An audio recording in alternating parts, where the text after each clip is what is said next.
So what are we doing? What are we doing here?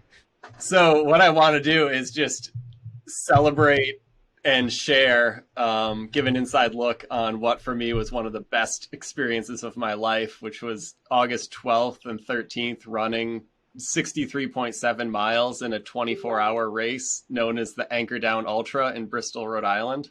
The format of the race is the goal of the race. Well, what's the goal of the race, and then what were your goals? The goal of the race is a 24-hour race. It's a 2.5-mile loop at Colt State Park in Bristol, Rhode Island. So whoever can run the most laps in the 24 hours is the winner. It's not a last man standing format, so you don't have to do one lap every hour. You can do whatever pace you want. The record's 129 miles, but you could also just do 10 miles if you wanted to. You could nap for 8 hours halfway through if you wanted to. So you get that 24 hours. It's yours to do with it whatever you want.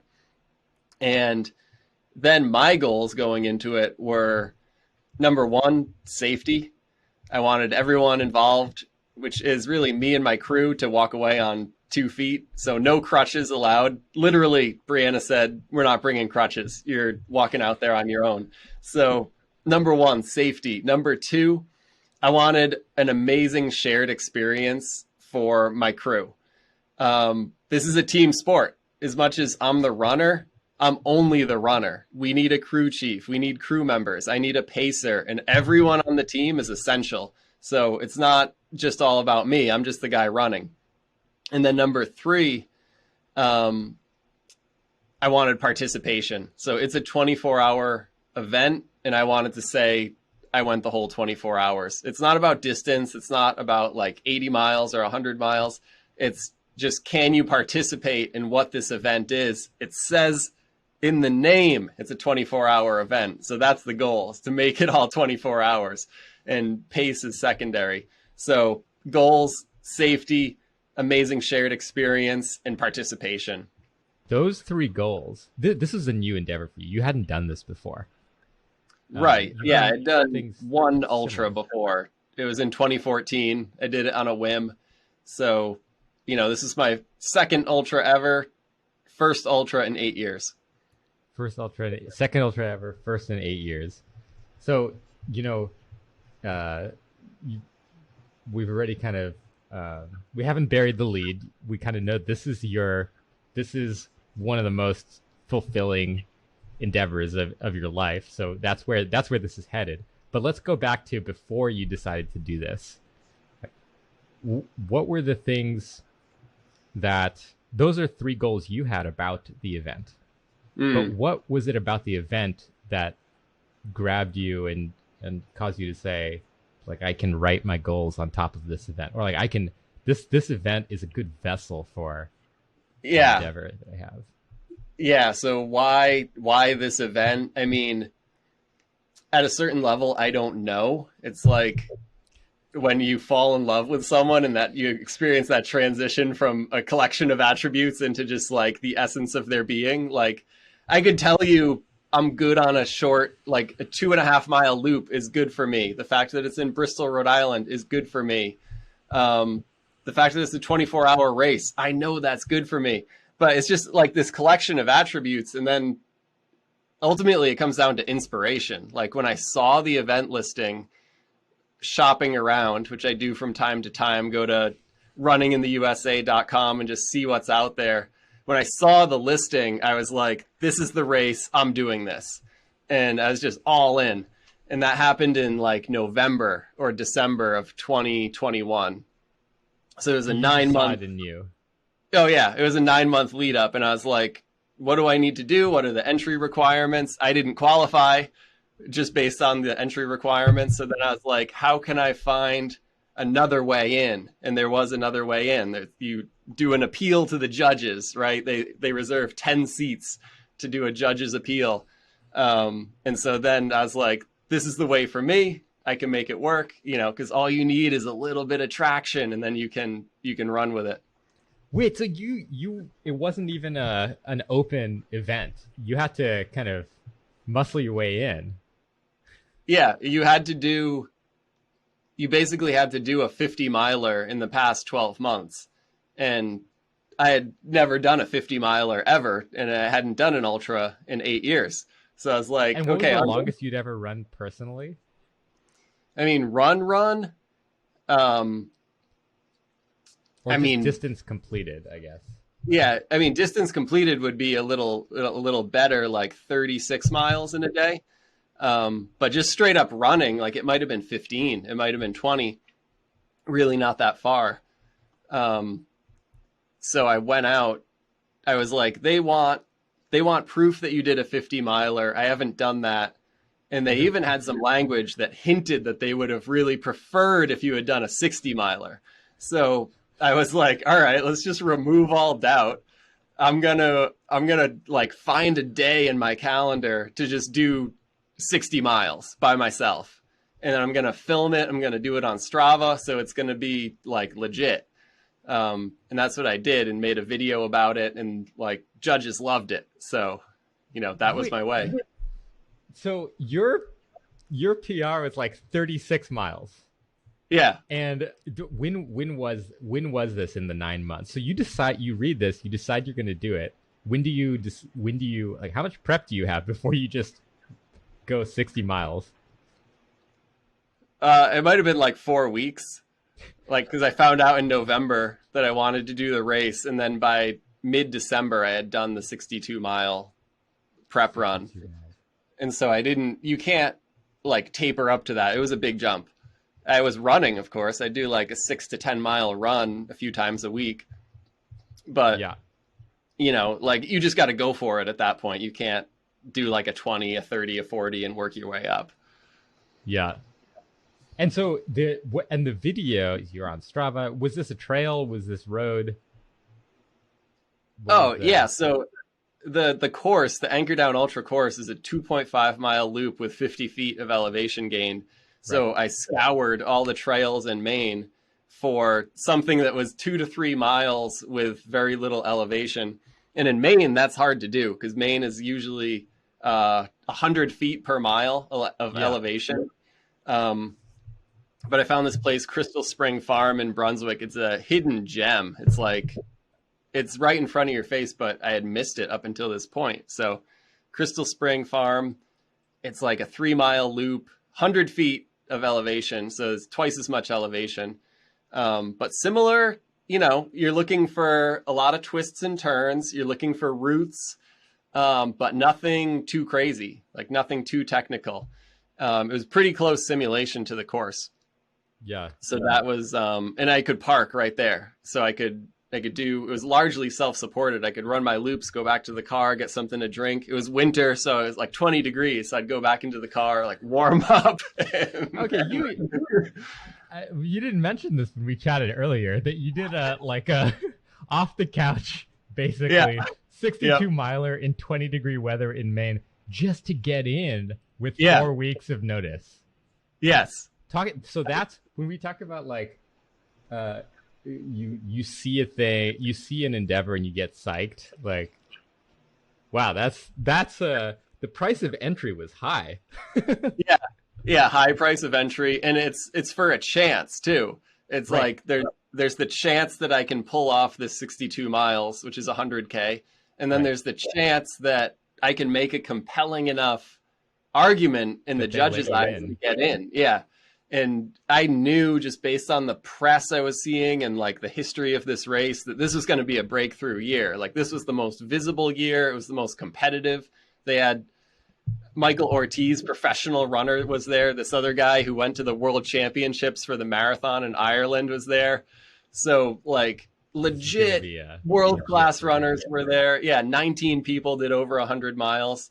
So I did 62 in training, which is great, but it's even a chance. Like they might just say, are you kidding me? No. And so, but I was like willing, it was enough for me to go on. I was willing to take the chance. That's awesome. That's awesome. So you get in. So when did you find out you got in? Oh, that's a great question. It was around February, I think. They send you a postcard. We put it on the fridge. And it's like, you're in, congratulations. And so that gives you how many months until race? It's like 6 months. 6 months. Okay, so you found out you got in. Gives you 6 months until race. You're not out of shape because you ran a 62 miler. Right. You're trying to like get to the next level in this race. It's going to be really hot instead of really cold. Exactly. Yeah. So the training run, it's 20 degrees, freezing rain, snow and ice on the ground. And that comes easily to me because that's just running in Maine in the winter. That's like your daily run is that. So that was pretty straightforward. And then I'm training for a summer event where it's on the hottest day of the year. It's typically 90 degrees, 90% humidity. So, but I'm not thinking about that in December or February. I know I can layer in the heat acclimation in the summer. And that's more, according to the literature, that takes like 6 weeks to really dial in. So I know I can kind of keep that towards the latter end of training. December, January, I'm thinking about just like getting in miles and building up my fitness. And I hurt myself on that 62-mile training run where I developed. So that was the injury. Yeah, that was the original. I mean, it's just part of the story now. Because my mindset originally was like, how can I get away with this? How can I accomplish this thing and then get out? And now through the learning experience of doing it, I'm seeing it. Ultra marathon is just much more of an endeavor, and it's more of a lifestyle than just like a one and done. Because one of the things I learned is you can get to 60 miles and then get out. Just like off the couch. Yeah, like I did that. It's clearly possible, but you can't go beyond it. I can't. Like there's a hard ceiling when I did it the first time, and even in the race when I did 63.7, I hit a similar ceiling that I need to work through in terms of mechanics and just like fundamentally strengthening all of the kinetic chain. So yeah. With that in mind, December, January, it was how can I rehab this Achilles strain? And then how can I strengthen it and move in a way moving forward where I'm not hurting myself with these miles? And so just kind of backing up a little bit, you got inspired by this goal. And then as you paid the heavy cost of entry just to get in for a chance of getting in and then got that chance, you learned through that this endeavor was going to be much, much deeper and more comprehensive than just getting in, getting out. Like this is going to be like more of something you're going to have to shift your life in some ways for the next several months. Exactly, that this isn't just a race, but now it's because just to back up a little bit, when I fall in love with the race, I think the race is the goal. I think this is the thing that I want to do. And once I've done it, I've collected that trophy, so to speak. Yep. But then coming out of it, the goalpost has totally changed and like 10x'd. And I'm thinking, well, the race is just a stepping stone and just a learning opportunity. And now what I really want to do is go deeper and learn more about myself and learn more about movement and commit more to the process because it's so rewarding to just like keep going deeper and moving forward. And I got to see, talk about a treat. I got to be on the course with 19 people who did 100 miles. So they're demonstrating in front of me what's possible. And I want what they're experiencing. And it's possible for me, but in my, first, second year, whatever you want to call it, of ultra marathon, it makes sense that 100 miles isn't on the table for me. Because when I look at the people there who did it, they're in like their second decade of training. So I need to follow their lead and just like slow and steady. Wow. Yeah. There was so much more behind that door than just the race. Yeah. You opened it. Yep, exactly. Yeah, I never would have known. I mean, how does this? So, before we kind of dive deeper in, like this story of you falling in love with the race and then discovering there was so much more. There's like a window to unlocking your potential as a person in different dimensions. Like, how does that? Is that something that you look for in these endeavors? Because you've done many increasingly ambitious endeavors in a quite frankly amazing variety of disciplines through your life. Like in fact, like the meta endeavor, I'd say is something that I think of you as extremely skilled at, like beyond anybody I know. You can go to a new endeavor, learn the rules of the game, bring new strategies, a new mindset, and like and have an experience that's remarkable. So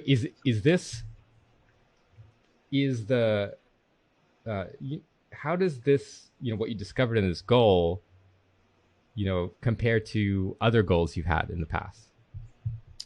So this goal came about in a similar way of what I think of as trophy collecting. Like I see Trophy collecting, yeah. I see powerlifting, and I had the opportunity to work with a powerlifting coach, and then I get 2 state records for powerlifting.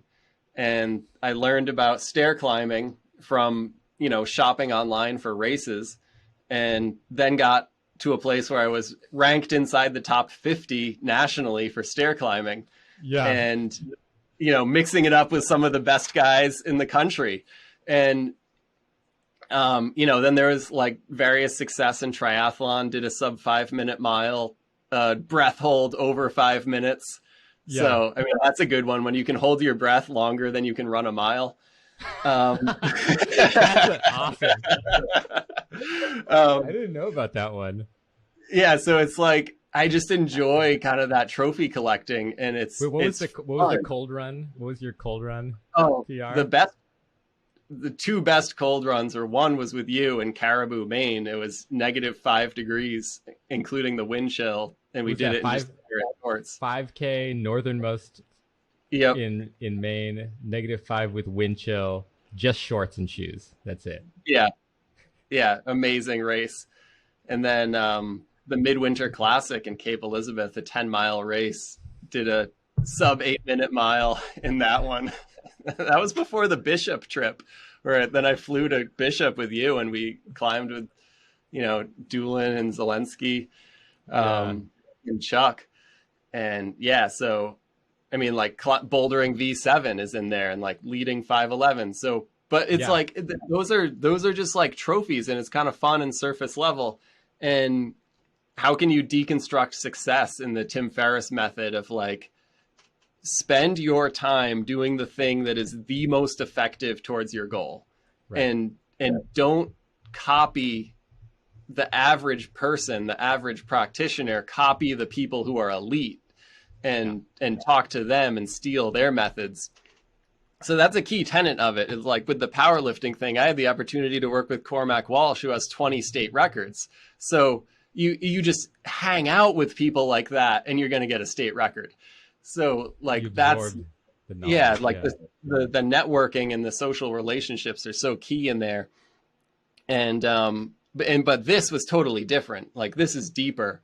'Cause this started as trophy collecting, but then it became about like, how can I be my authentic self and share that with people? And I'm going to include a crew, because I included people in this ultramarathon endeavor in a way that I haven't included people before.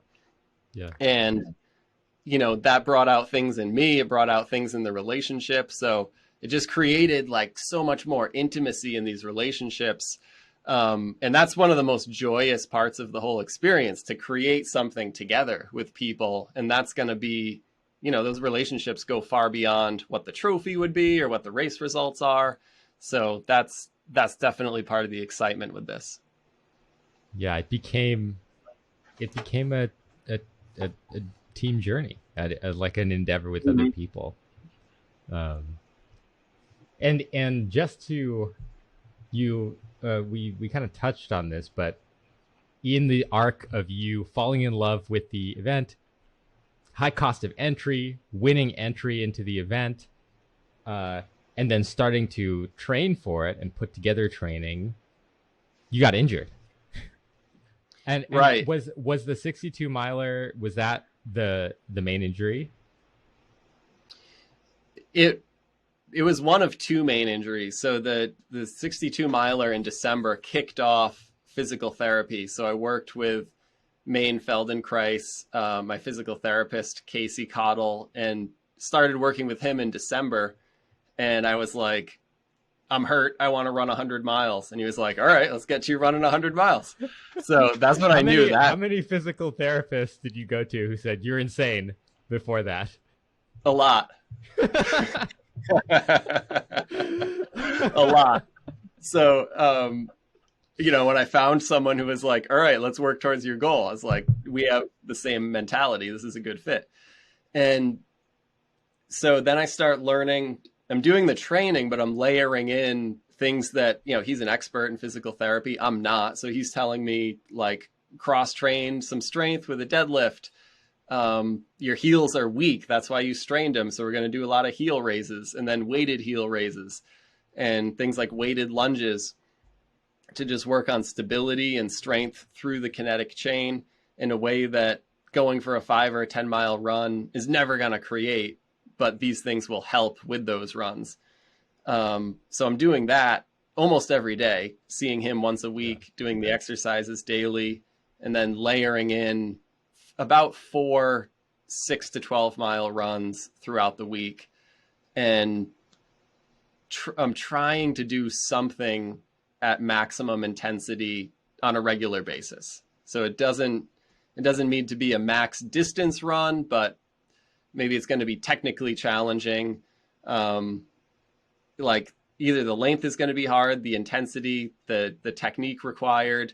Even something like if you're planking and you do a max effort plank, you're not going to get hurt doing that, but it's really good training, like mentally and physically. So that's the kind of training that we're looking at there. And then going into the final 7 weeks, I mean, we had a great run. This is when it really gets interesting, right? What happened 7 weeks out? The wheels fell off. So like we were doing great from December to June. We were doing great, and I was like just knocking out 20-mile runs, and I knew I wanted to do a back-to-back 20, like a 20-mile one day, like say Saturday, and then a 20-mile Sunday. So within a 24-hour period, I'd have done 40 miles, but each of those 2 20-mile runs would be true quality fast runs. And what the first day was even 85 degrees, which was just great heat training. So I knocked those out and it felt great. Like I was having delusions of grandeur on this run. I was like, I might just do like 100 miles right now, like just feeling like I could go forever. Great. Yeah. But that wasn't the plan. The plan is just 2020.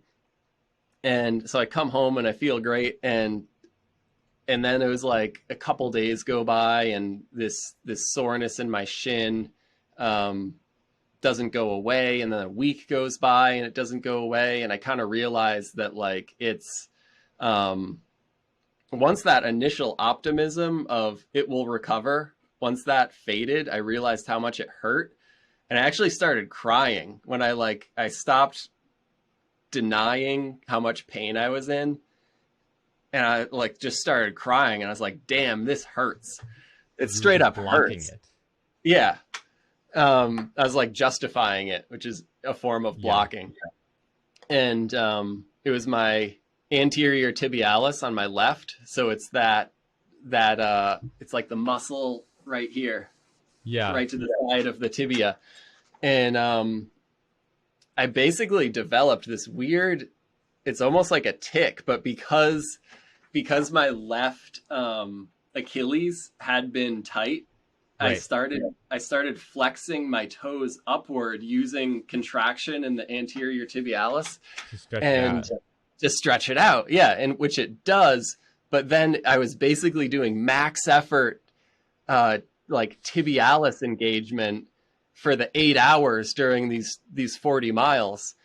And I fried it. I just fried it. And I gave myself, because I was doing that, I gave myself what's called chronic exertional compartment syndrome. So it's runaway swelling. It's when you get swelling inside the sleeve of the soft tissue and it has nowhere to go. And then it identifies the swelling as a threat and swells more. So, you know, we just had to do, it wasn't at the point of surgical intervention, but we did everything short of it. So we're icing, elevation, rest, like total rest, avoiding any activities that will engage it, including walking. Before we get into that, how come you didn't bail? On what? The race. You know, because I have a belief that, like, when you set out to do something, what you need to do is move forward as if you are going to do it for as long as possible. And it doesn't matter how you feel. You might feel horrible and you might not. Was it a decision? Did it enter your mind to bail, or were you just like, no, you were prepared for this? Because yes, this absolutely tracks with what I know about you and how you commit.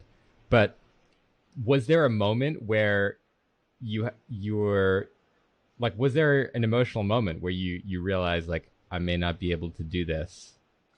Oh, yeah. I mean, like, absolutely. Because I was thinking in that week, like when I had that moment where I was crying and like truly experiencing the pain for the first time, I was thinking, you know, I had already tried so much in that week to fix it. Yeah.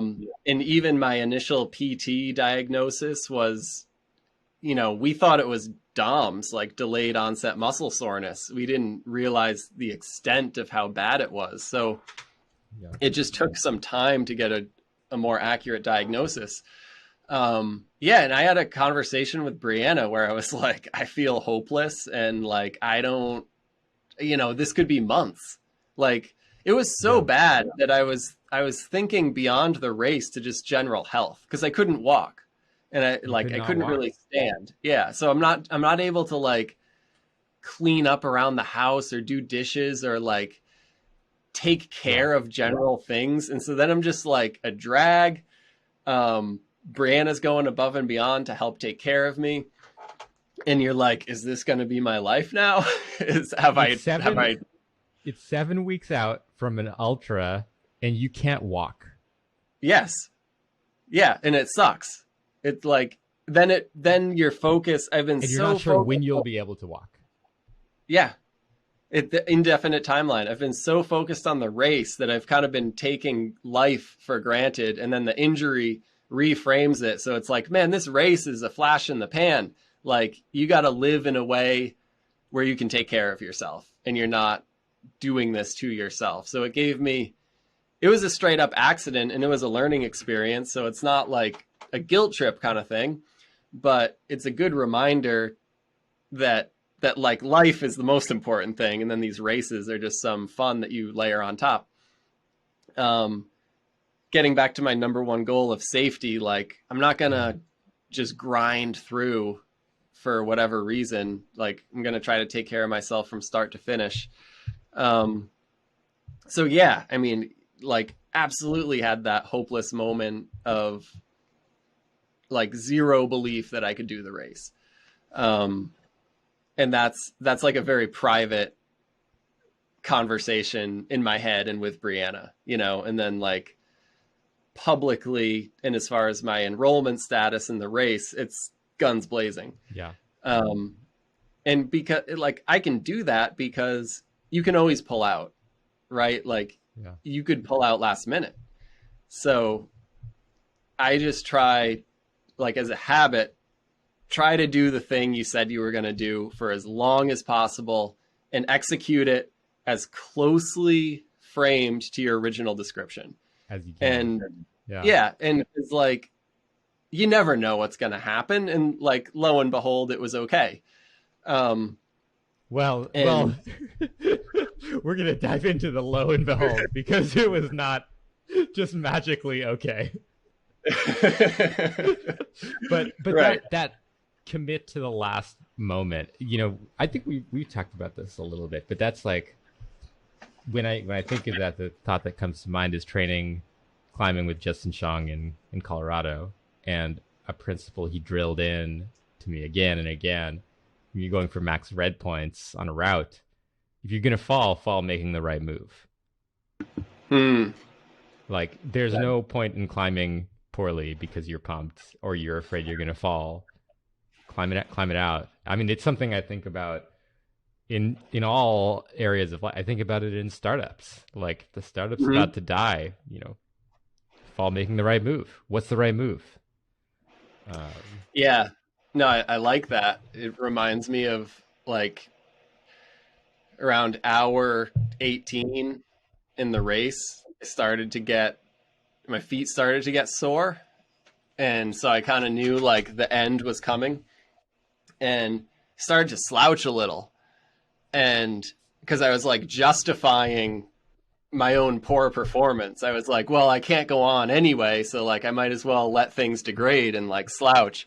And then I was like, you know what, I might get a second wind, and like my back isn't tired at all, so let's stand up straight and let's behave as if I'm going to get a second wind, and like let's at least do the things well that I can do. And like, one of the things I love about endurance sports is the second wind does come, and like, you can't set your watch to it, but it's gonna come. Like, the least you can do is stand up straight and wait for it to come. So I like what you said, like, if you're gonna fall on the right move. It's very similar. And this relates to something I think you told me, which is, you know, when you're tired, let's say you get back from a run, you're tired, your impulse is to like hunch over and like slouch. And then I think you told me at some point, you know, that doesn't make you feel more refreshed. You might as well stand up straight. Like, it actually doesn't do anything to like perform the act of being exhausted. Right. Yeah, it can be a psychological thing. Like, that's how you feel inside. So right. you do it physically to like act out how you're feeling. And it's okay to feel that way, but you know, the body works a certain way, and you really do want to stand up straight. Well, yeah, there's so much in this moment of like going through this 7 weeks out, you can't walk, you don't know when you're going to be able to walk. How do we put this together? And I think it, you know, maybe this is a good time to start diving into the goals. So your goals were safety. Ultimately, they were safety. They were a shared experience. They were participation. You want to run the whole race.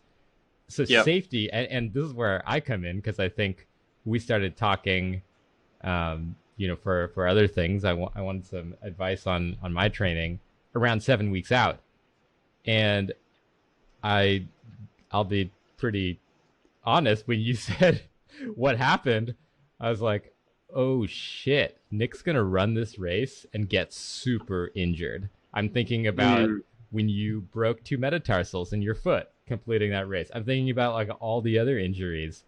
And when we talked, the way you were approaching it seemed so reasonable. I was like, you know, he's committed, but I'm like worried as a friend.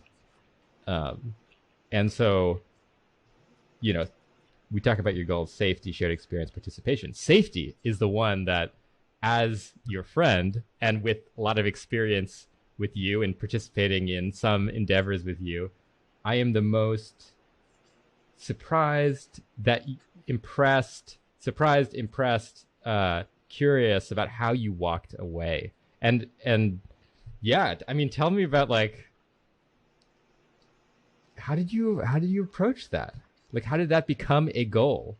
Because it's never really been a main goal of yours in the past, right?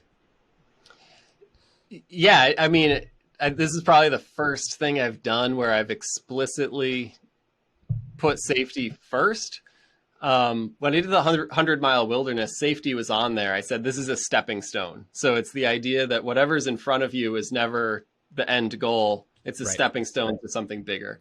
Right. So safety's part of that, because you got to walk away, and you got to progress. Yeah, safety third. Like the climbing movie, safety third. Yeah, the meme. So, I mean, coming into it was coming off of that original injury, and then probably the second injury of my tibialis is like, I saw just how much of a bummer it is for me and Brianna. So then I had to I started to see the value of, okay, so it was two things. It was how much of a bummer it was to be injured, but then it was also how good the training was going prior. So I knew this can work. This can work safely. Yeah. Like, you can achieve your goals, you can run big miles, and you can feel great doing it. I just took a misstep that caused this injury. So it wasn't anything fundamental to my approach. And that is a change, because in the past, my approach was the David Goggins, like, it's not about how you're feeling, just get after it. And when I did that, I broke my second metatarsal into 3 pieces and had to have a plate put in, and tore ligaments in both my knees. So that approach isn't a good one for me. I need to have more of an intuitive approach, listen to my body, work with it, and then the results will come. So it was the pairing of seeing how bad the injury was, but also knowing that overall the framework does work. It works. Yeah. Yeah. And I got to give credit to Brianna, because when I had that hopeless moment of not getting better, not being able to walk 7 weeks out before this race, I really didn't believe in myself or my prospects, even though I still wanted to move forward. And it was Brianna who was like, you know what, Nick, if you just rested for 7 weeks, I bet you could still do this race. So, got to give kudos to her, because she had the vision at a time when I didn't, and she had the hope at a time when I didn't. So I'm super thankful for that. That's amazing. Wow. And then you get through this crushing moment. And I guess it's really cool for me as your friend to hear your thought process to do that, because we go back, I don't know, 4 years ago, I went through kind of a similar setback. I was training really hard, losing a bunch of weight to prep for China Beach. And I got in the grand scheme of things, a relatively minor injury. And it just broke me psychologically. Everything fell apart. I didn't recover. And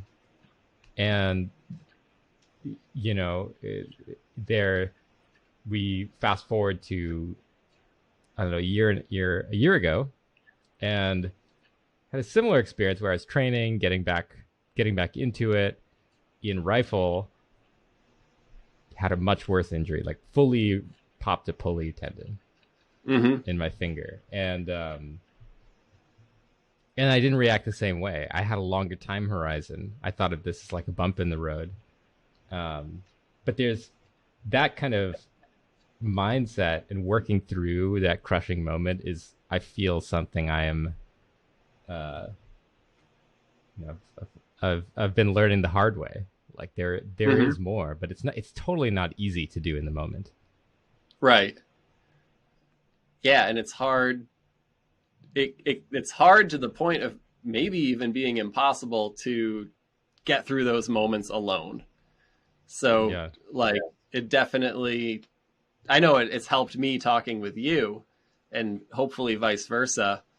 It's like Arnold says, the first question he asks someone is, who's your training partner? And if you say, I don't have one, then you're going to lose, because you can't do it by yourself. You need a partner. And you know, like it was, I had that hopeless moment and Brianna got me out of it. And so, you know, you need people to help you get out of those moments too. I don't think it's wrong to have those moments at all. Yeah. And, you know, a progression I experienced with this race was like, because I think you and I do the same thing where we want to achieve and we want to accomplish. Yeah. And there's so much we're willing to trade for that. Because if you're willing to trade a massive amount, yeah, that you can get more. And it's great to walk away with that. But then like your success is contingent on a certain level of performance, and you can't guarantee your performance because you have this corporeal body that you don't really control. So like I came to this new way of looking at it, like the experience is the victory, and like how much fun can I have? And talking to you helped me develop this question or this scenario. Like if you're on your deathbed and it's the moment preceding your death and you're thinking back through your life about this race or China Beach, I'm not going to remember how many miles I did, or I'm not going to remember what place I was, but I'm just going to remember how fun it was and how I went out there and took advantage of the entire situation. And like, on the menu, I ordered everything and it was fucking amazing. So like, that's what I'm going to remember. Yeah. So, and by menu, you mean battle. And by ordered everything, you mean fought every skirmish. No, it's not a battle. It's just like, it's a 24-hour race. You want to do all the hours, talk to all the people, you know, go to all the aid stations. Yeah. Drink it in. And love that. Yeah, because it's fun. At the end of the day, like this lifestyle of like training and having goals, it's all just fun. Yeah. So I started to let that in a whole bunch more. Like, this is actually what I want to do with my life, and it's pretty fun. And I don't need to put so much of the value as being contingent on a level of performance. And that requires a focus shift. And because it requires a shift, the performance is still there. Like, it's not going anywhere. Of course, I still want to win. Of course, I still want to get first. That's not going anywhere. Of course, I'm still going to make sacrifices. But it doesn't need to be the end all be all. The enjoyment really needs to be a part of it, top to bottom. Wow. That was so beautifully put. You had everything on the menu. I think I'm going to remember that for a long time. Yeah. Because I mean, you think about an endeavor like this, you know, type 2/type 3 fun, it's super intense, right? For a lot of people from the outside, what they don't understand about it is they think of this as people who are willing to sacrifice things in order to get a trophy. Mm-hmm. But the trophy at the end is not the trophy. It's much more. It's the whole experience. It's the whole endeavor. It's what you unlock in yourself. It's how it changes the way you look at the world. Yeah, it's all of that, which gets into the why of like, why do you do it? It's like, it's everything from the moment I wake up to the moment I go to bed. It's it's the thing that frames everything. And you know, my physical therapist said type 2 fun as well. I was like, dude, type 1 fun. Type 1 fun, yeah. All of this is type 1 fun. Like the moment when I'm in the sauna and like don't think I can go any longer and I'm just sweating. Like, I love that. Yeah. So, you know, warning to anyone who wants to compete with me, I love it. Yeah. I don't know the difference between you don't know the difference between type 1 and type 2 fun. Yeah. I love it. There's I remember I was doing not Myers-Briggs, but one of these like more granular kind of personality questionnaires with my co-founders. You know, starting a company with people, you really want to understand each other. And it was attitudes about the world. And one of them and it was a slider, so you kind of pick where you are on the spectrum, which was nice. And one of them that was interesting was like I expect things to be easy or I expect things to be hard. And I was like, I expect things to be hard. And my co-founders were in different places, but more on the easy side. And the thing they said about me was like, yeah, that didn't surprise them because like you love the grind. It's like, yeah, I love, bring on the pain, bring on the grind. Amazing. Yeah. Oh man. So for 7 weeks, you got 7 weeks. You can't run. This is when we first talked. You got 7 weeks. You're going to run an ultra. You cannot walk. What do you do? And now your goal is safety. Your goal is to do this. One, you're going to do it, which is insane by most people's standards. And two, your main goal is to walk away from this. So you can't walk right now. You're going to run an ultra and you're committed. You're 100% committed to walking away safely, living your life. Brianna's not letting you bring crutches. What the hell do you do? Yeah, and you make it sound like it's a bad situation, but like once I got over that initial hopelessness, I was just like so optimistic and so focused. So immediately it becomes a creative challenge. You got to brainstorm a little bit. What can you do? So there's a whole bunch of things you can't do, but you have to find the things you can. So worked with my physical therapist to figure out, we did like this whole workshop of like, well, what about this exercise? And he even had a student from UNE and like he helped brainstorm too. So we were just throwing movements out there and then testing them to see if they would activate the tibialis. And so we found, ones that worked, and then you just focus on those. So I've got a heavy bag at home, and if I planted my feet and, didn't move my lower body and just threw punches, I could do that. So I would do like a minute on, 30 seconds rest, a minute on, 30 seconds rest. And it's upper body, but it's cardio. And so that's going to help me maintain some level of fitness. And then I could do core, like I think it's called a dead bug, where you're on your back and I'd hold an exercise ball between my knees and then alternate, knee and arm movements. And then you do the reverse. You lay on your stomach and do the Superman, where you go up and down with your feet and arms. And, I would do like 20 minutes of that a day. So 20 minutes of core and then hitting the heavy bag. I could actually do a TRX squat. So, using the TRX to get my weight back so that my knees aren't going above my toes. They're, either parallel or behind me. So I do like between 1 and 300 TRX squats a day. And then, there was a point where we could bring in heel raises. So then started doing that again. And then after a couple weeks, I could do the bike without pain. So then I could do an hour of biking a day on top of the other things. I also knew that heat was a big thing. Like the final 6 weeks, we got to hammer heat. So it's going to the sauna at the Y, 195 degree sauna, do max effort, 3 sessions. So go in for 20 minutes, come out for 5, go in for 15 minutes, come out for 5, go in for sitting in the sauna. Yeah. Just enduring. Yep. Yeah, just sweating as much as possible, building the heat tolerance. And it's also got other benefits, like it's going to help loosen things up. Yep. Arguably it's going to help me recover from the injury a little more quickly. And it also gives me a way to feel productive. So I'm still moving, I'm still making a commitment towards my goal, taking some kind of action towards my goal. And, the sauna was great because it creates so much discomfort. And so then I think this is like, you want to get out. After 10 minutes, you want to get out.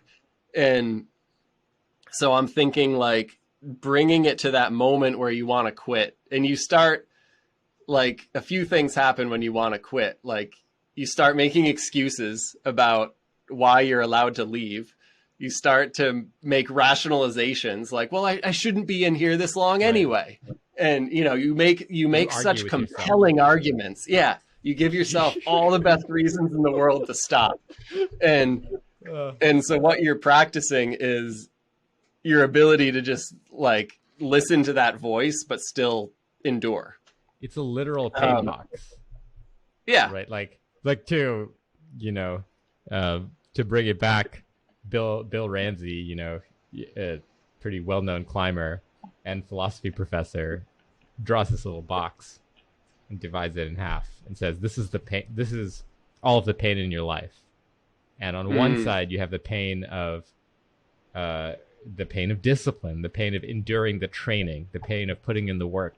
And on the other side, you have the pain of not achieving your goals, not achieving the level you want, not reaching your potential.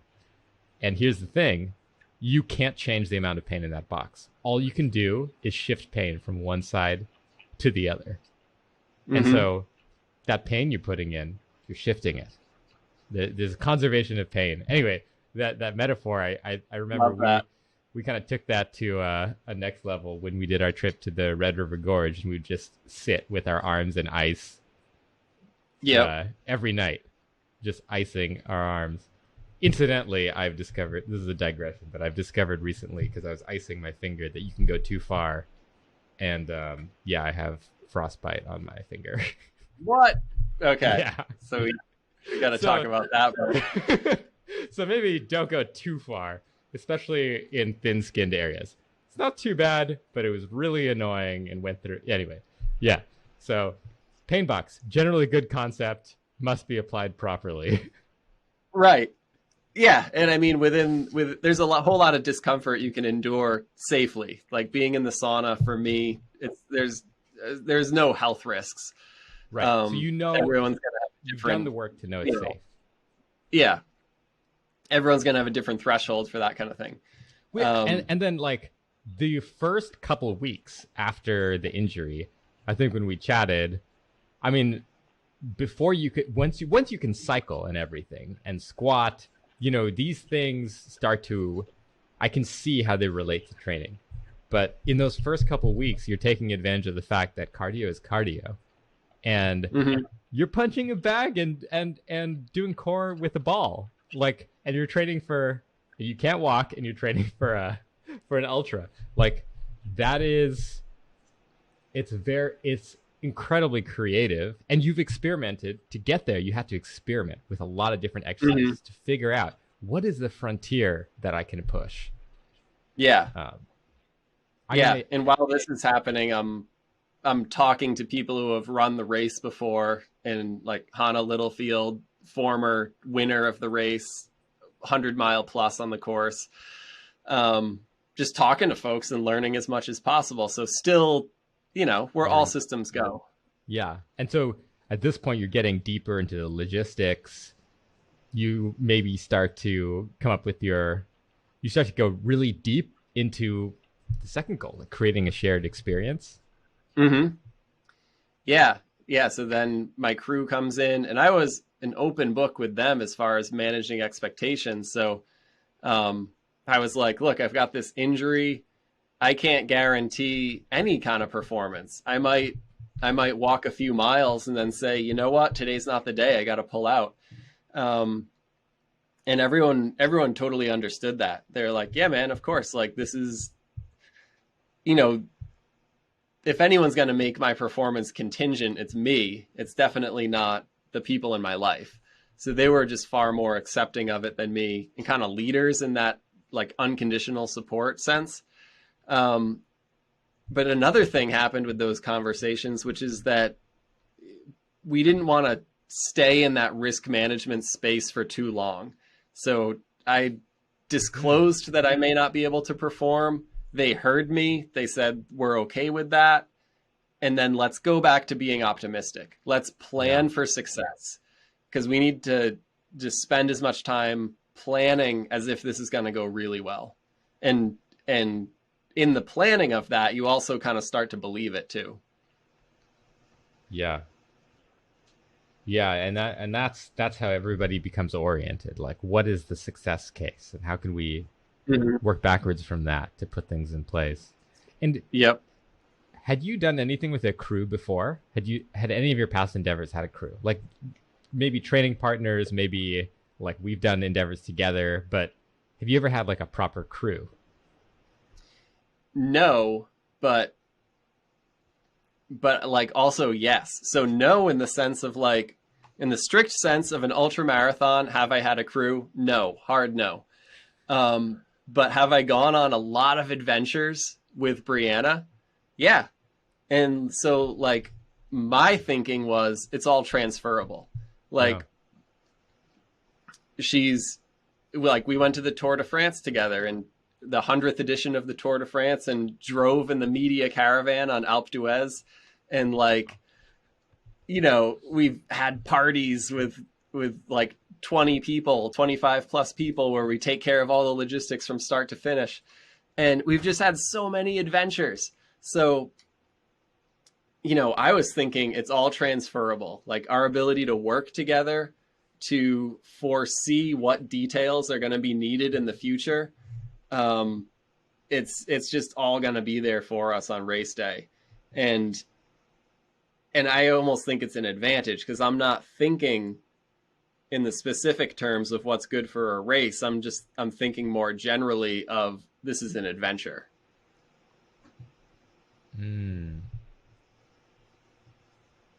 Yeah, the race is so much more than the actual race itself. Yeah. So I'll give you an example. Like a lot of the top runners showed up around 4:00 for a race that started at 7. And from 4 to 7, they sat in the sun waiting for the race to start. In the sun? Yeah. And while they were doing that, I was in a hotel 10 minutes away in perfect dark, laying down, resting in air conditioning. And I had already set up at 1:40. So you set up from 1:40 to 3:00, get the tent 100%. Then I go back to the hotel, rest, and then I come back to the race course right before the race. So, you know, had I taken the lead of the other runners, I would have been there out in the sun, awake, you know, getting hot, getting tired. But I was able to just show up to the start line so much more rested and relaxed, just because I kind of treated this as an open problem rather than a template to follow. Yeah. Yeah. You kind of thought about it from first principles and discarded what you didn't need. Mm-hmm. So to flip that on its head, what were the best practices that you learned in getting to know these people and the event that you had not guessed from the outside? I mean, so the necessity of a crew is one of them, right? Absolutely. Yeah. When you look at ultramarathon, everyone has a crew, and whether it's one person or 4 people, you do need a crew. And you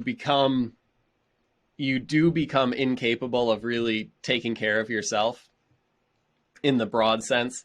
So you need people around you who you know and trust, who can just kind of like take care of your basic needs. Like, oh, you seem like you're walking a little funny. Like, let's change your socks. You seem like your energy's a little low. Like, eat something.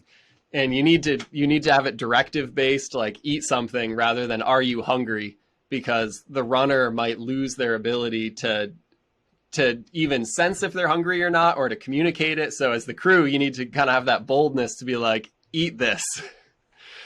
And even communication, like we had to get takeout, you know? So like, I'm not going to get out my cell phone and do that, but the crew can acquire food for me.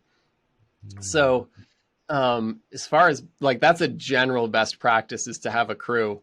And I knew right off the bat, I wanted to have Brianna, crew chief, number 1, because we had been on so many adventures before. Like, I know we're gonna like totally work well together.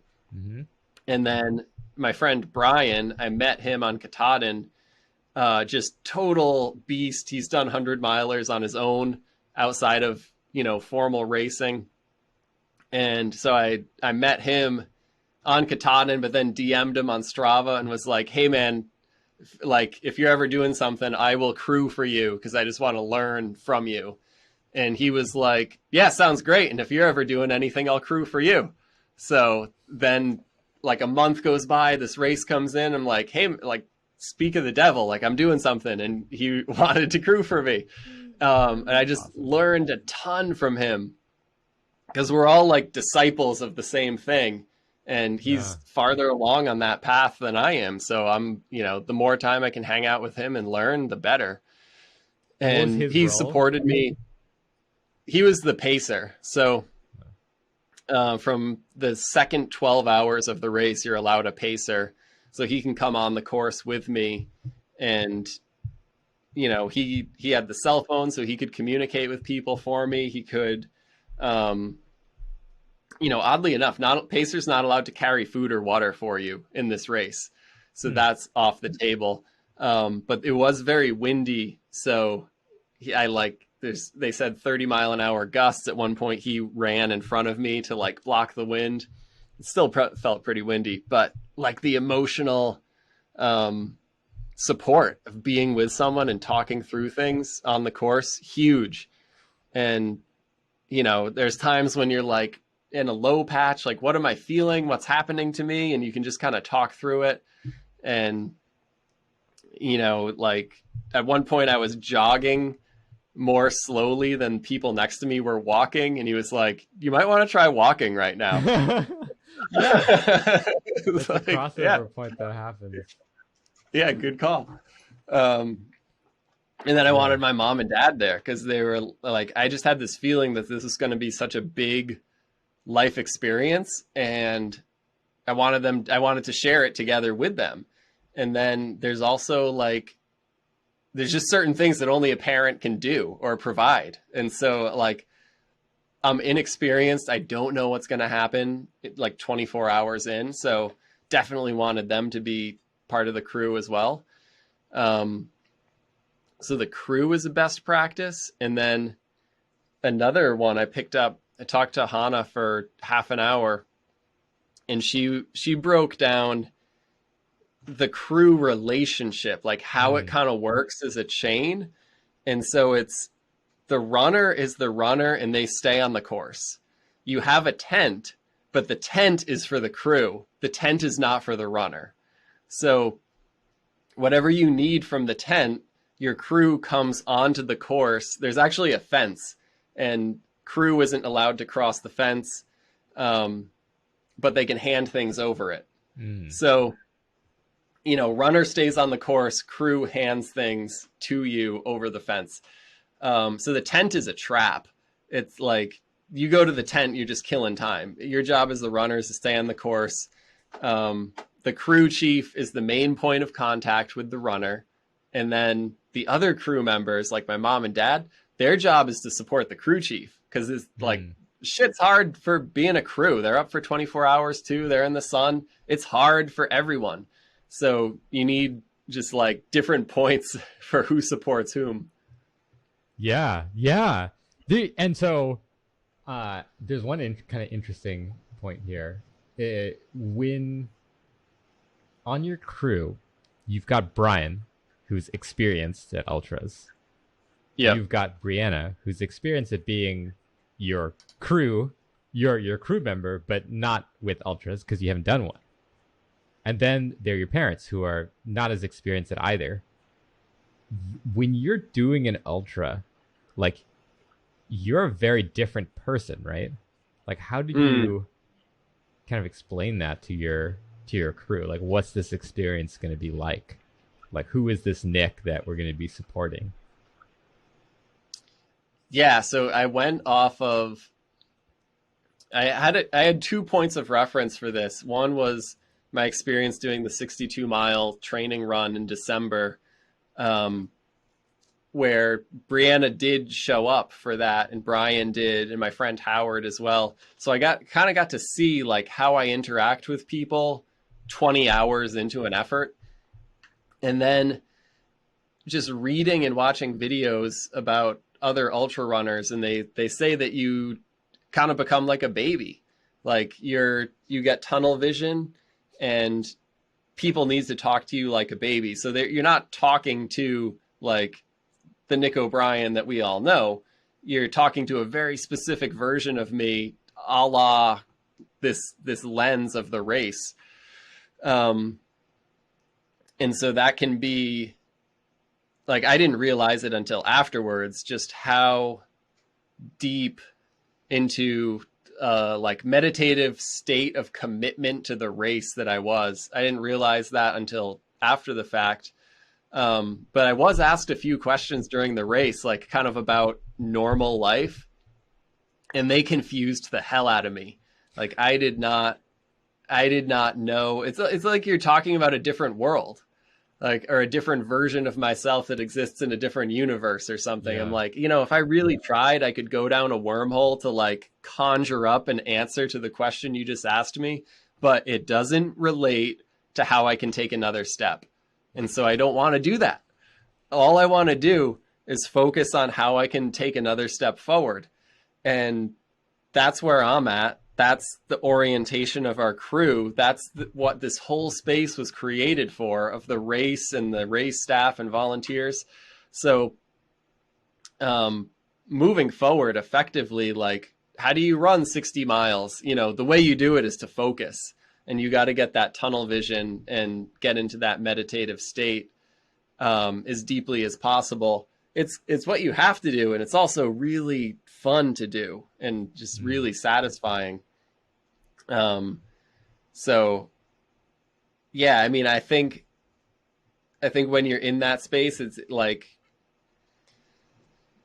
it can be difficult to communicate with people. So we just try to bring it back to like constant gratitude, because I do believe that you're never so deep that you can't be polite. So, like all day, the whole 24 hours, like I was Mr. Please and thank you. Like I'm always going to appreciate the help, and always going to let people know that. So, I think that was part of our team vibe of the experience is the victory, and like enjoying the experience and doing it together is more important than any level of performance or like pressure that we impose on ourselves. Like how did that feel different from doing a solo endeavor? Like being in that state of flow with a crew versus being in that state of flow solo. So, I mean, on a basic level, it felt good. It felt good to be supported. And it wasn't just my crew, like a bunch of family came to visit too, and just like watch, like Rick, Nancy, Abby, Caleb, Natalie, like different family members just popped by. So like, that was pretty cool. 'Cause so many hours are solitary in training. Like a lot of my training's at night. So there's like just no one to witness it, and it was cool that like that people actually took an interest in like this thing that is a huge part of my life and that I love. So we somehow landed on a formula with this race where different family members were like, oh, this is pretty cool. And, cheering for me and stuff. So that felt great.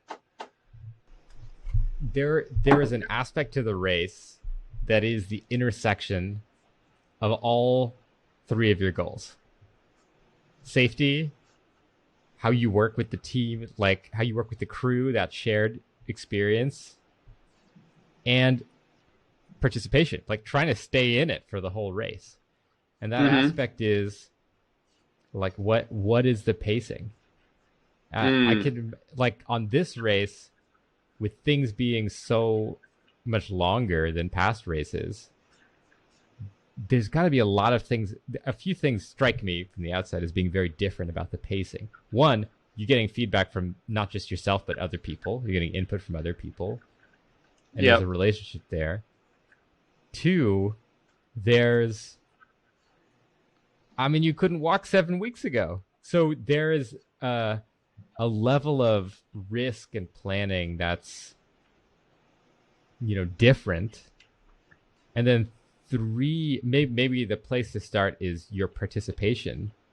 goal, and then how that animated everything. Yeah, you make a good point that pace is the key to unifying those three goals. And I think of this kind of race as like jumping off of a diving board. And like you can do all the preparation in the world before that moment that you jump, and then when the gun goes off, like it's too late. Like you're in free fall and you're going to hit that water.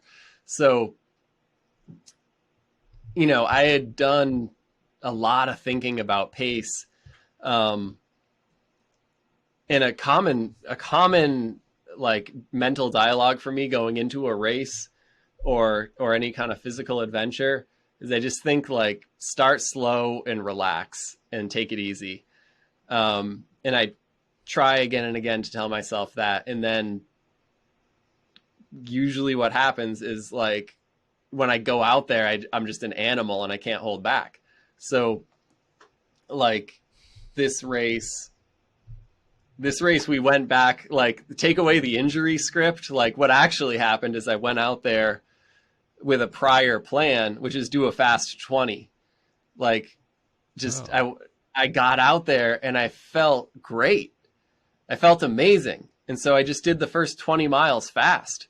And I was trying to find every opportunity to go slow and like, I'm going to stop at the aid stations, drink some water. I'm going to stop and see Brianna and talk a little bit. I was like trying to go slow, but I felt like there's just so much force to go. And so the first 20 miles felt great. That led into the first 30 miles feeling great. And then things slowed down from there, but no regrets as far as the pace goes there. 'Cause it was just like, that's the intuitive performance that came out. And that felt great in the moment. So no explanation needed. I mean, I was like really listening to my body the whole time. And what my body was saying was like, I feel great, run. So it's like, you just got to run. It was awesome. Was there a point where your body didn't feel great? Yeah. I mean, like actually miles 30 through 35, that's like first signs of weakness.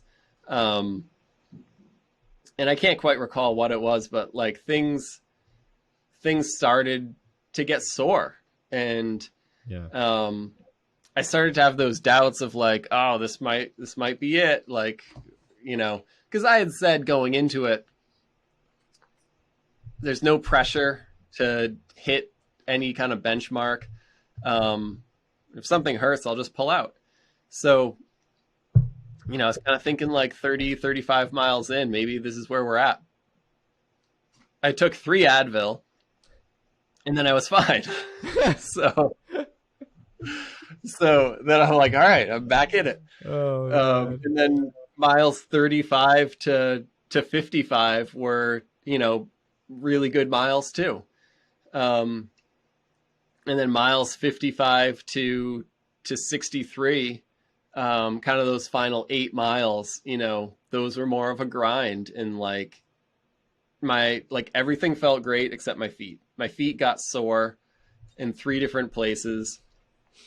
And I've got, like we talked about earlier, I got a history of a foot break. So, I've got nothing to prove. I don't need to push through the pain. Like, yeah, we called it at 63.7.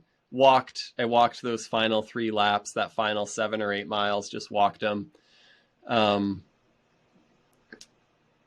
So yeah, I mean, I think pacing went the way it had to go. Like I can't imagine any other pacing for this race. 'Cause I just got out there, like, it felt very authentic. Like that's the way that I want to race, is to start strong and then hold on for as long as possible. And I know based on my training and just overall health that like what took me out of this race, I can solve for that later. I can solve for foot soreness at mile 60. And then when I do, I'm going to still be starting that race with a strong original 30 miles. So, you know, I could easily, like, if I had pushed through, I could have gotten to 71 miles pretty easily. And then if I had been a little bit healthier, if I hadn't had this injury 7 weeks out, 80 miles would be right on the table. Yeah. And then I just need to get a little fitter to bridge the gap from 80 to 100. But I think where I'm at right now and what we saw in the race is that like 80 is right there. It's right there. And it's totally on the table. Just kind of requires like a better taper, a better 8-week lead in. So, yeah, man, it's like that 20 miles, like oh man, I got on the course and it was just like the first 20. It was like I never got injured. I just felt amazing. So, I mean, that's the credit to an incredibly resourceful training program. When you, yeah, wow.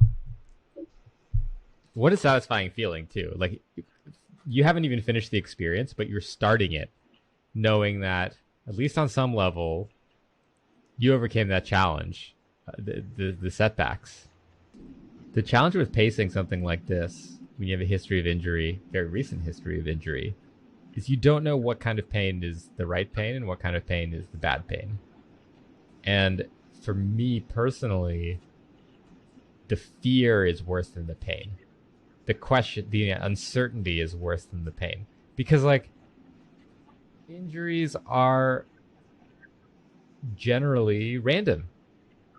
You're dealing with, you're gambling on some level. And, you know the stakes. I know the stakes. And so how do you deal? Do you experience that kind of fear or uncertainty, or do you kind of have a framework to pick that apart and deal with it and just execute the decision? Because it seems like in this race, more so than many other endeavors you've done, you made very studied, sound decisions, starting from the beginning, the pacing, all the way to deciding when to quit.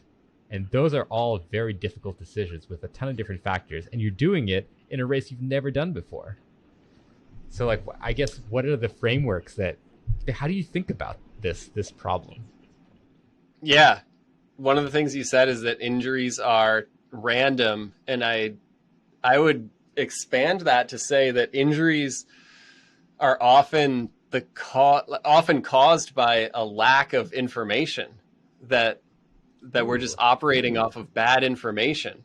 Like, if before I broke my foot, if I had known that sprinting up this hill was going to break my foot, if I had known that, I wouldn't have done it. It was like I had bad information, or I had an absence of information. And, you know, I was getting information from my body, but I didn't know what it meant. I was getting sensations in my foot that, you know, were pain, but I didn't know what it meant. You don't know how to interpret that. Yeah. So I think so much of injury prevention is you're going to draw information from two places. One is, what are you feeling? And it's a two-way street with your body, the communication between you and your body. Your body's going to tell you all kinds of things, and you got to just open your mind and say, you're going to tell me things, tell me whatever you want, and I'm going to listen, and I'm going to try to make sense of it. And you get all these sensations, and some of them are like nonsense, and it's your body just trying to make excuses. Like, I don't want to get up in the morning. No one wants to get up in the bed, but you got to get up. So like, that's bad information. But other times you get pain, and like, you got to stop because you're at the physical limit. So you got to decipher all these signals and build that trust with your body. Because an example of not building trust would be disassociating it. Like, if you focus on disassociating pain, you can get to a place where you won't even feel it. You don't need to have a high pain tolerance. You don't need to be tough. You just don't feel the pain.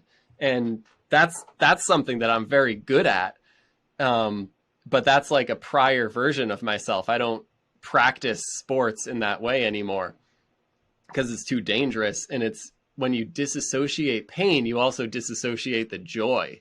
So that's like a difference in this race, is that I was just like, let's let in everything and let's try to accept it and make sense of it. And so there, like, pain is a constant, but like the joy that came in was amazing and totally worth it.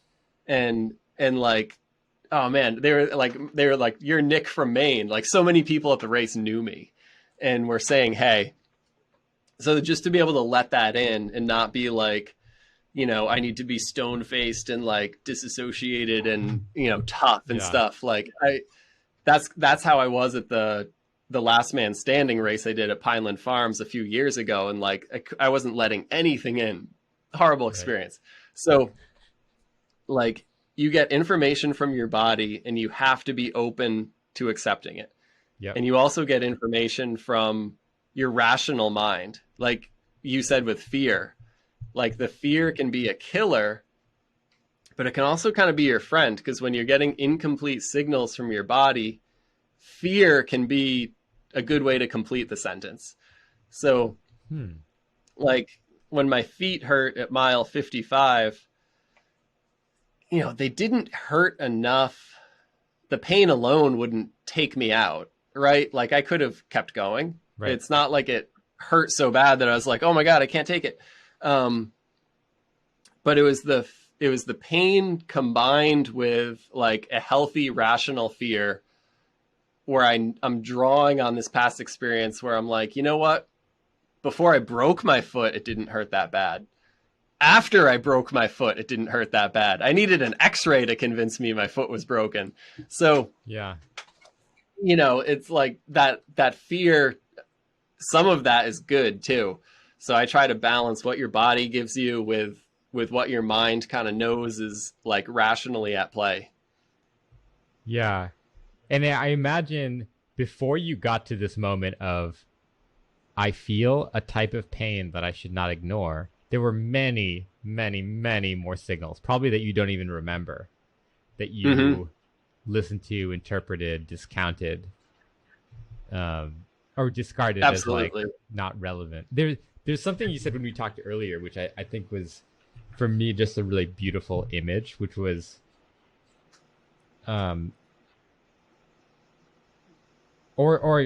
there's, you mentioned that you think about a chart. Like, tell me about the chart that you visualize.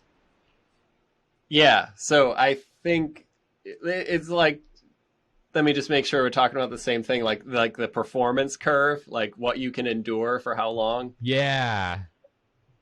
Yeah. So I think of, you know, when I train, I like to go to, one of my favorite workouts is to take it right to the red zone. Like maybe it's pink. It's not quite in the red zone, but it almost is. It's like 90% effort to where you can barely hold on, but you can. And you just keep it there for like 8 hours. And that's like my most fun. Like if I've got a day to myself, like that's the best. So what I imagine is like, we get to test when we go out and train or perform, we get to test what level of performance and effort is sustainable for how long. So that 90%, like imagine it on a chart, like it's going, and then you get 8 hours in, and you might find that you can do 90% for 8 hours and then it just tanks. Then you blow up. Because everyone's going to blow up at some point. There's some level of effort and time that you can create to blow up. But what I found just testing the waters of duration and effort is that you get really unpredictable results. Like there's time when the pain of that 90% effort, it just plateaus and it never gets worse. So you think this is horrible, but it never gets worse. And once you realize that, like after an hour, 2 hours, 3 hours, it's just not going to get worse. Like you can use that to your advantage. Because then you don't have the fear, like you said earlier, like you know exactly how you're going to feel in 4 hours. Yeah. But then there's other times when like you go too hard in the first few hours, and that effort, you know, because you went 91% instead of 90 in hour 1, that catches up with you in hour 6. And you know, these are the kind of like sensations and awareness of effort that you have to piece together like a detective in your training to figure out, if I want to go for 16 hours or 20 hours, how hard am I allowed to try? And I know that for me, if I want to go 16 hours, I really can't go 90% inside of like the first 12 hours. You know, those first 12 hours are going to be like 75% and under. And then that final 4 hours, then I get to play, because then I'm not going to blow up at that point. So then it's just like, whatever's left, let's go. Yeah. And I mean, it's so fun to just figure out like different levels of effort and how long they can be sustained for. And, you know, I picture like a 0 to 100 with the red zone being in the 90s, and just like, how long can you want to keep the effort as high as possible for as long as possible. But in a 24-hour event, you know, I'm doing all this red line training, but 24-hour event, I wanted to keep my heart rate 120 and under. So it's actually like not even in the sports zone, right? It's like, that's closer to real life than athletic life. That's so that's one of the unusual things about pacing for this versus, you know, your other versus most other endeavors. Yeah. So I knew, looking at past results for this race, that a lot of people blew up 12 hours in, 16 hours in. I mean, I would say over 75% of the field blew up in the first 3 quarters of the race. So, you know, you have most of the field blowing up before we're 3 quarters of the way done. And what that says to me is that they just went out too hard.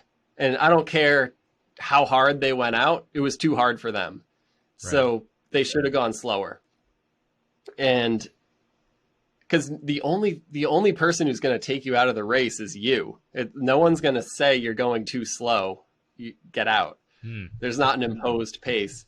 So, even though I said like I went out hard the first 20 miles, that's a relative term. Like I'm running like 12-minute miles, and my heart rate's probably around 120. Yeah, so your exertion is low. Yeah, super low exertion and like super low levels of sweat, you know, not out of breath. And I just know that when I keep the effort that low, which is something I had trained, like I knew this was a slow race. So I did a lot of running that was like, let's train running slow just so that the muscle memory is there. Yeah. I can maintain a high cadence, that like 160 steps per minute, which is a healthy cadence, but with a slower pace. Let's make it so that is like totally dialed in. And when you do that and you keep your heart rate low, then you can take on water effectively. You can eat effectively. And in a 24-hour race, you got to eat a lot. So, you know, if your heart rate's north of 160, like you're eating, but you're not digesting any of that food. So, you know, I was able to like just keep my exertion level low, take on a ton of food, take on a ton of water, never got hungry, never got dehydrated. You know, and like, it's not a VO2 max game, you know, it's like the thing that kills you isn't going to be your, like your lactate threshold. It's going to be that you went too hard for the first 10 hours, and you might've gone 5% too hard, but that like 10 hours of digging a hole at 5%, that's a big hole and you can't recover. That you like, there's not time to recover. There's no amount of rest you can do halfway through this race to get back. You just got to keep going. So it really is a slow and steady game. Man, so hearing you break that down, two thoughts and parallels are coming to mind. You know, I'm always really interested in like what a body of knowledge looks like. Like, how does a person understand a domain? And as you describe what the challenge of pacing was like, which also relates to like the challenge of, you know, avoiding getting injured, two thoughts are coming to mind. One is that exertion and pain are not a level, they're a landscape. There are peaks and valleys, there are plateaus, there are different routes you can take through it. It kind of reminds me of cold running, where, you know, there are kind of two paths you can go down. Your body can adapt to the cold and start generating heat, and then you're in a comfortable, sustainable, steady state. Or if the factors aren't right, or your balance is off, you can go down a really bad path where you get really, really cold and your core temperature drops. And that's a very simplistic example of the fact that, like, you froze. Exertion and pain are a plateau, and you, Nick, have explored many more paths than most people. And also you have enough data points to know which path you're on, I guess, which lets you do something very interesting, which is we talked about before, which is the other type of knowledge that you have is the ability to see the future. You kind of know what cause and effect is over a very long term. In this case, a day, right? Like, and knowing cause and effect that far out with all sorts of different factors is not, that's not it's not simple. Like, it reminds me of the what is it, the Jason Bourne quote, at this altitude I can run half a mile before my hands start shaking. Yeah. Well, You do have to know the future. You do have to know the cause and effect. Like, if I do this to my body, if I eat this food, what's going to happen in 4 to 8 hours? Or if I don't, you know, if I eat a little bit too little.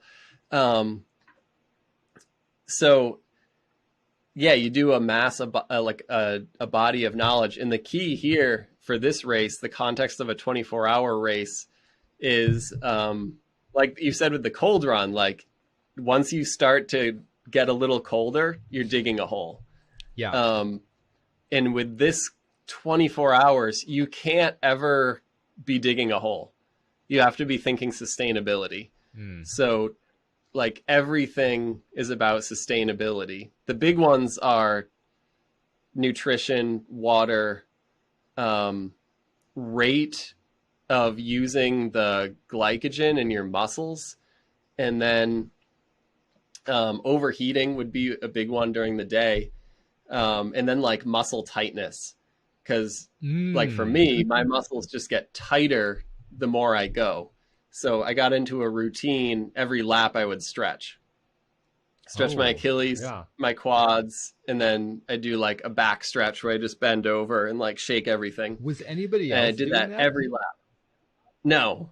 I was like, that would never enter my mind, but it makes so much sense. Like, if you know this is a sustainability thing, stretch. Yeah, and I know that I get tight as I go, and I can do like 20 miles okay without needing to stretch, but I'll be sore afterwards. And I think a big reason why 4 days out from this race I had zero soreness, I think it was because I was stretching every lap. And it's not a speed game, so like, stretching for a couple minutes doesn't hold me back, you know. That's I've got the time. So yeah, it's like sustainability of your muscles, and like, there's a rate at which our muscles burn through energy, and then we can eat to replenish it. So it's going to be different for everyone, and you just got to know yourself and get out there and do a bunch of big efforts that are like 5, 10, 15 hour efforts to see where your burning point is. But basically, like, you don't ever want to be actually using what's in your muscle. You want to be using what you're eating. Yeah. Because what's in your muscle is like, Takes that's for longer. the last lap. Yeah. Like, yeah, burn through that on the last lap. But if you're used to doing 5Ks and 10Ks, that's all you know. So yeah, I think an advantage I had in this race was like coming from the biking scene where 10 hours on the bike is normal, or the hiking scene where 10 hours in the mountains is normal. And just like, honestly, in training, I've blown up a lot too and bonked. So you learn what the subtle precursors are in the first few hours, you know, that are going to catch up to you in hour 10. Yeah. And each of those things, those factors you mentioned, were they, like, you got heat, you got tightness, you have muscle glycogen, there are a couple others. Nutrition and hydration. Nutrition and hydration. Yeah. Each of those is like, I mean, each of those is a complex kind of landscape unto itself. Like, thinking about the heat, that's probably the one that, well, I think the heat is the one that's maybe the most unfamiliar to people who've not done, you know, a race with that as a factor. It's like, I think my mental model would have been before, like, yeah, you just got to endure the heat. But of course, like, there's ways that can go really, really south. You know, how did you kind of think about controlling for overheating? Like, before, preparation makes sense. Like, you learned this about your body, like how your body responds to heat at different levels in preparation. What was the nature of that knowledge, and how did you apply it during the race? I had a key moment in training. It was day one of my 2020, where it was 85 degrees. Oof. And I went a little too hard. And I was right up in that red zone, like that 90% effort. And I knew what was ahead of me. I knew, like, this is a 40-mile within 24-hour goal. So I just backed off a little bit. It was kind of like a conservative choice, knowing what was ahead of me. And I backed off, so I had to walk part of it. And I just, like, if it was a 5K or a 10K, it would have said, fuck it, like, let's go. But knowing the mileage, I was like, you know, I'm just going to walk this out. And then the sun went down a little bit, you know, just a little bit. So the shadows got a little longer. The temperature dropped like a degree, and that was enough. And then I came right back and could start running again. So that's when I realized, like, when you go too far in the heat, it really is a hard ceiling. Like, you can't push through overheating. But at the same time, getting into that place where you have overheated, that doesn't last forever. And it could be that there's just a little bit too much sun, or there's just a little too much heat, or you just went a little too fast. And so you need to back down a little bit for a little bit of time. And then you'll come back, because you're always looking for that second wind, or like to go as fast as you can in any given moment. And when I overheated there, I just had to dial it down a little bit, and I came all the way back. So because I didn't make that, I chose not to push through it. And I gave up some speed in the short term.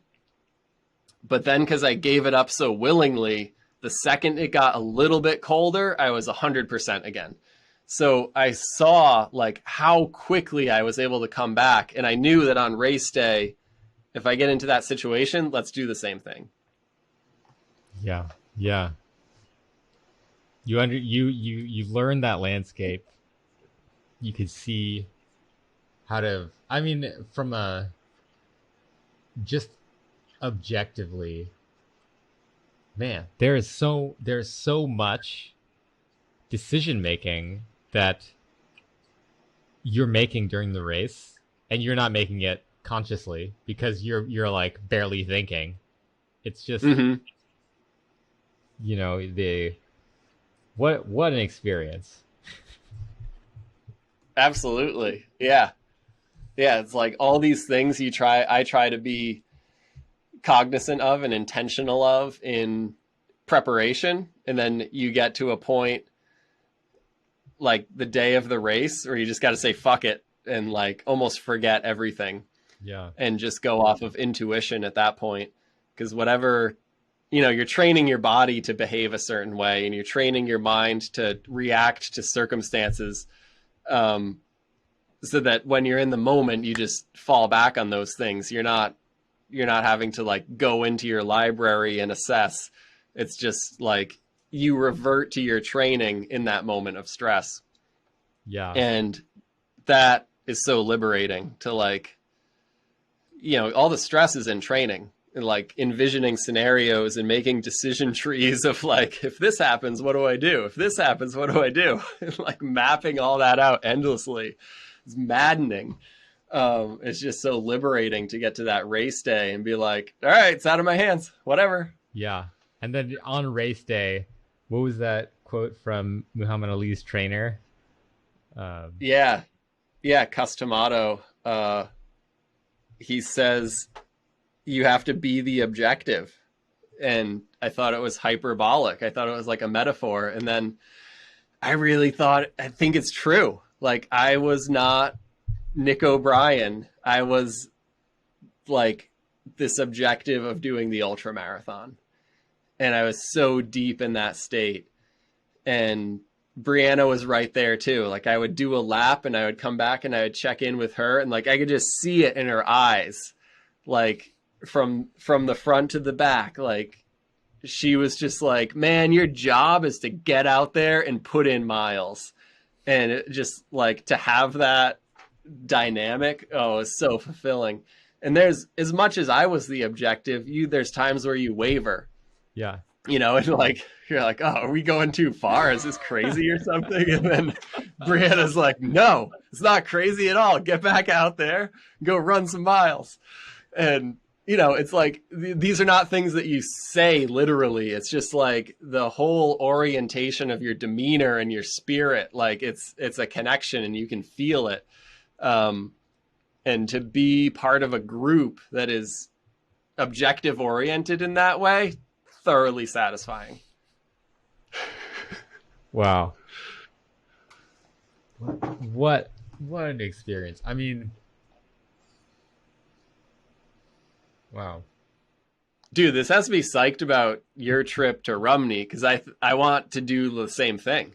I think it's just like, you're going to get out there and have your goals and enjoy it. And it's just going to be like, just totally saturated with joy and like accomplishment.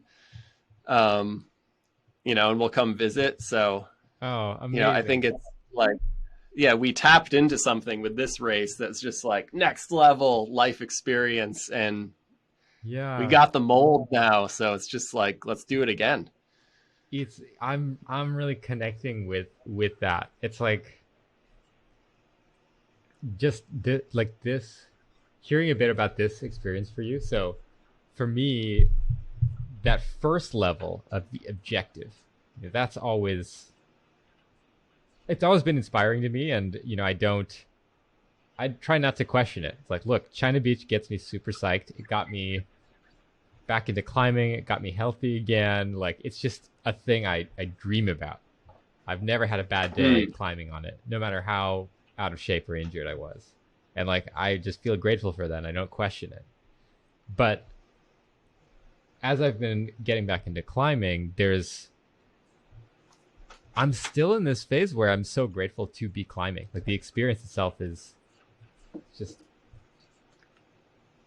feels so special. And I think I'm just, this is hard to articulate, but like, I'm becoming aware that in going after the goal, a lot more comes with that experience. Yeah, I can see it. Like, once you started like heating up and like committing more time to going after China Beach, like you just have come to life more. So, you know, like that's what it's all about. Because like whatever you're doing is like tapping into like a deeper, more real part of you that's like getting more out of this world. So, yeah, I mean, keep doing that. Actually, this is a better question. If you were to talk to yourself in 20 years, what would you say about this experience? What do you never want to forget? Oh, so if I were to talk to myself in 20 years, I would be 57 at that point. So hopefully multiple 100-milers under my belt at that point. Yeah.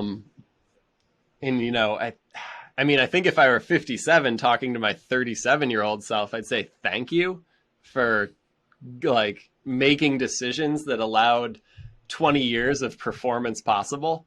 Yeah.